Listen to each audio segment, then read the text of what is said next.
The story, as it has been told for nearly 3 centuries, runs like this. In the spring of 1648, Sultan Ibrahim I, Padishah of the House of Osman, Caliph of the Faithful, heard a rumor that one of his concubines had been unfaithful. He did not investigate. He ordered all of them killed. According to the account European audiences read for the next 200 years, the women, 280 of them, virtually the entire population of the imperial harem, were each sewn into a weighted sack, carried through the gates of Topkapi Palace at night, and one by one dropped into the Bosphorus. Only one woman survived, fished from the water by a passing French ship. The sultan responsible was a creature of pure appetite, a man driven mad by 20 years of confinement in a windowless palace prison, a man whose grand vizier was eventually torn into 1,000 pieces by an Istanbul mob, earning him the nickname Hezarpare, 1,000 pieces, and who himself was strangled in the same cell where he had spent his youth. His name was Ibrahim. History remembered him as Deli Ibrahim, Ibrahim the Mad. And by the end of this video, you are going to know something about the most famous part of his story that the European chroniclers got very wrong. Let's begin. The cage. To understand Ibrahim, you have to understand the room he grew up in. Until the early 17th century, Ottoman princes were sent to govern provinces in their teens. When a sultan died, the son who reached the capital first would legally execute every one of his brothers with a silken bowstring. Brutal, but it produced rulers who had governed. The 17th century replaced it with the cafes, Turkish for the cage, a suite of windowless apartments deep inside Topkapi Palace where every surviving prince was kept under guard, often for decades. Princes grew up in sensory deprivation, denied political education, denied contact with the outside world, constantly aware that a change in the political wind could bring the bowstring at any hour. Ibrahim entered the cafes in 1623. He was 7 years old. His older brother, Sultan Murad IV, had Ibrahim's 2 older brothers, Bayezid and Suleiman, strangled in the cage in 1632. A third brother, Qasim, was strangled in 1638. Ibrahim, the youngest, was the only one left. For 17 years, he listened to his brothers being taken to their deaths in the next room. He developed chronic stress headaches, severe digestive problems, and acute psychosomatic impotence. The only person who stood between him and the executioner was his mother, Kosum Sultan, a Greek-born former concubine who had become the most politically formidable woman in Ottoman history. She convinced Murad, repeatedly, that Ibrahim was feeble-minded, harmless, and essential for the survival of the dynasty. The Accession. On the 8th of February, 1640, Murad IV died of cirrhosis of the liver at 27. According to several chronicles, he had ordered the execution of Ibrahim from his deathbed. The order was intercepted. What followed is one of the most extraordinary accession scenes in Ottoman history. When the Grand Vizier and the high officers of state arrived at the door of the cafes to proclaim Ibrahim the new Padishah, Ibrahim refused to come out. He was convinced the proclamation was a trap, that Murad was alive on the other side of the door, testing his loyalty. The new Sultan of the Ottoman Empire wept and pleaded to be left alone. He demanded proof. He was eventually led, under guard, to the chamber where his brother's body lay. According to the chroniclers, Ibrahim lifted the burial shroud himself and stared into Murad's dead face. Only then did he accept that he was now Sultan.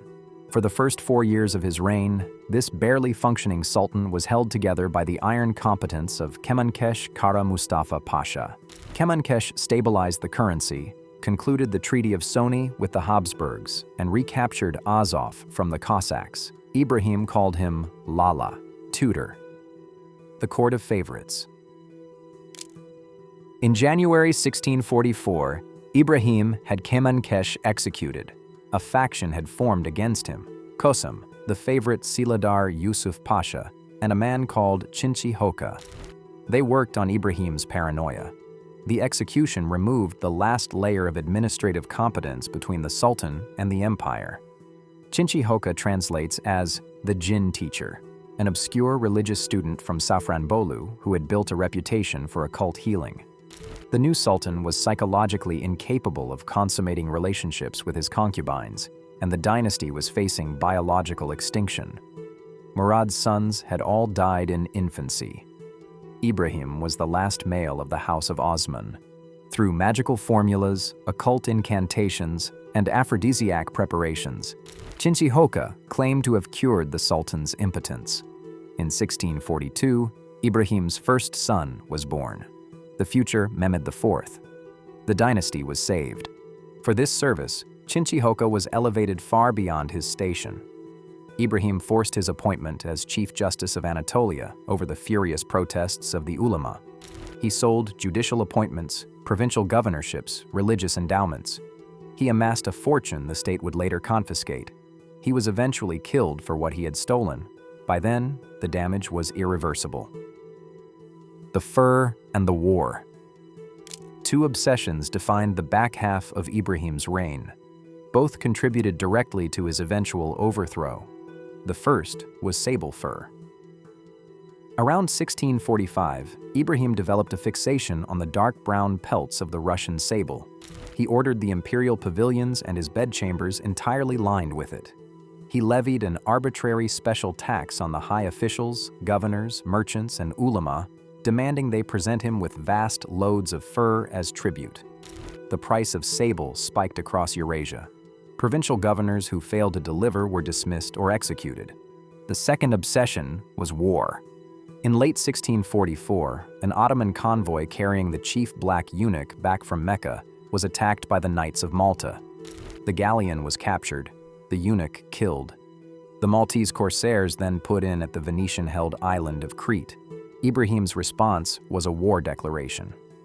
In June 1645, an Ottoman armada began a siege of Chania on Crete. It would last 24 years. The Cretan War fatally bled the treasury. The Venetian navy blockaded the Dardanelles, restricting food into Istanbul itself. Inflation spiked, bread shortages began, janissary wages fell into arrears. A sultan who had already lost the religious establishment and the high officials had now lost the army. The 280. And now, back to the Sultan, which brings us to the story this script opened with. The 280 concubines, sewn into sacks, dropped into the Bosphorus. The single woman who supposedly survived, fished out by a passing French ship. It is one of the most famous atrocities in early modern history. It is also almost certainly something that did not happen. The Ottoman Empire kept astonishingly meticulous treasury records. Every concubine was logged in the palace defters by name, purchase price, stipend, and date of death. If 280 women had vanished from the roster in a single night, it would be in those ledgers. It is not. The contemporary chroniclers, Naima, Karachelebizadeh, Evliya Çelebi, wrote extensively about Ibrahim's failings. They documented the fur obsession, the Chinchihokha corruption, the disastrous marriage to Humasha, the moment Ibrahim subjected his own sisters to washing the favorite's feet. None records the mass drowning. The earliest reference is a passing line in a chronicle attributed to Salakzadi, mentioning concubines drowned in the sea of mortification. This was Ottoman court idiom, a phrase meaning profound disgrace or banishment. Later writers appear to have taken the metaphor literally. The version the Western world inherited was codified by a single source, the Moldavian prince Demetrius Cantemir, in History of the Growth and Decay of the Ottoman Empire, published in London in 1734, 86 years after Ibrahim's death. Cantemir, writing for European readers hungry for tales of Oriental despotism, claimed Ibrahim had ordered the drowning of his entire harem on a rumor of infidelity. Modern Ottoman historians treat the story with skepticism. Leslie Pierce demonstrates that concubines were valuable political assets and that a mass slaughter would have left a logistical footprint that simply does not exist. Baki Tezcan argues the story was weaponized by chroniclers aligned with the Köprülü viziers, who needed an inhuman monster to justify executing a ruling caliph. The 280 drowned in the Bosphorus is not history. It is 18th century Orientalist horror literature, grafted onto Ottoman political propaganda, repeated for 3 centuries because it makes a more memorable story than what actually destroyed Ibrahim. What actually destroyed Ibrahim is more interesting. The Coup. By the summer of 1648, every constituency that mattered had turned against the throne. The Janissaries were unpaid and mutinous. The ulema were furious at Chinchihoka's corruption. The high officials were exhausted by the fur tax. Istanbul was starving under the Venetian blockade.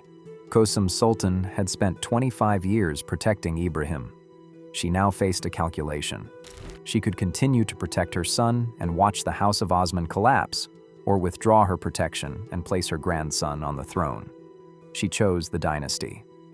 On the 8th of August, 1648, the Janissaries mutinied. They demanded the head of the Grand Vizier, Hezarpare Ahmed Pasha. They found him.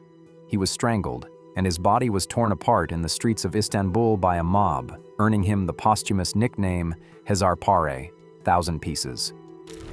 The rebels approached the Shaykhul Islam, Haji Abdurrahim Effendi, who issued a fatwa explicitly sanctioning the dethronement. The text is critical. The Shaykhul Islam did not accuse Ibrahim of madness. He did not accuse him of sadistic violence. He did not mention drowned concubines. The fatwa accused him of dereliction of religious duty, of allowing bribery to become widespread, and of squandering the public treasury.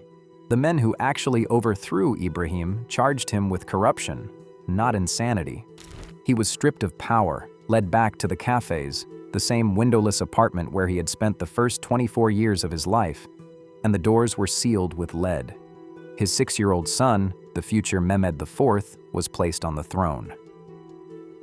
The bread. 10 days later, the Sipahi cavalry began showing signs of rebelling to restore Ibrahim. As long as a deposed sultan was alive, every disaffected military faction had a rallying point. The new Grand Vizier petitioned the Shaykhul Islam for a second fatwa. Abdurrahim Effendi cited the hadith that runs, "If there are 2 caliphs, kill one of them." On the 18th of August, 1648, the executioners entered the cage. According to the chronicles, he fought back. He fought hard. The chroniclers record his last words, the words of a man being killed in the room where he had been imprisoned as a 7-year-old child. He cried out, "Is there no one among those who have eaten my bread who will pity me?" There was no one. He was strangled with a silken bowstring, the same instrument his brother Murad had used on 3 of their other brothers. He was buried, without ceremony, in the courtyard of the Hagia Sophia, next to his uncle, Mustafa I, the only other Ottoman sultan deposed for incapacity. He was 32 years old. The legend. How a corrupt sultan became, in the Western imagination, a deranged sex monster who drowned hundreds of women is the most interesting part of his story. The first phase happened in his own century. The faction that overthrew Ibrahim had executed a ruling caliph, only the second time in Ottoman history. To justify it, they needed the man they had killed to be more than corrupt.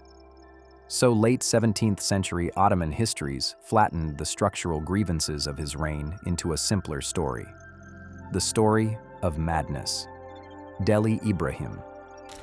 The second phase came in the 18th and 19th centuries, when European historians, Cantemir most prominently, picked up that Ottoman propaganda, stripped it of context, and grafted onto it the Orientalist tropes European readers wanted.